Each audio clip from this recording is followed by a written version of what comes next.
Очекуваме студијата да биде завршена, односно апдейтирана и надградена до крајот на октомври, почетокот на ноември оваа година. После тоа веднаш би се распишал тендерот, тој ќе трае неколку месеца. Очекувам истиот, доколку биде успешен, а се надеваме и длабоко веруваме дека така ќе биде, да биде завршен во првата половина на 2020 година и веднаш после тоа да почне со имплементација. Градбата на еден ваков објект трае 5, 6, 7 години, заради тоа што тој е капитален објект, значи никој не може да очекува тој порано да заврши. Со други зборови, значи првата енергија од овој објект би можела да потече некаде после 2025-6 година. Тоа е реално да се очекува.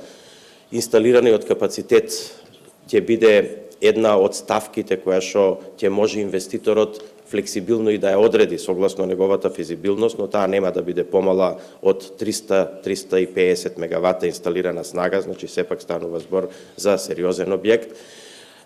Што се однесува до цената на студијата која што AFC ќе ја изработи, таа за нашата држава не кошта ништо, тоа ќе биде значи грант од страна на AFC. Ние ќе ги процениме трансакцијските структури во споредба со законодавството на ЕУ и ќе го процениме можниот интерес на инвеститорите.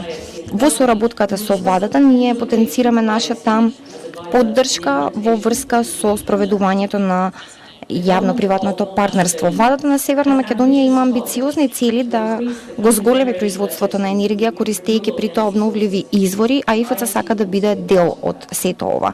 Нашата цел е да им помогнеме на Северна Македонија да го забрза одржливиот раст како и да создаде нови работни места, да ги искористи обновливите извори, што е навистина мощна, важна.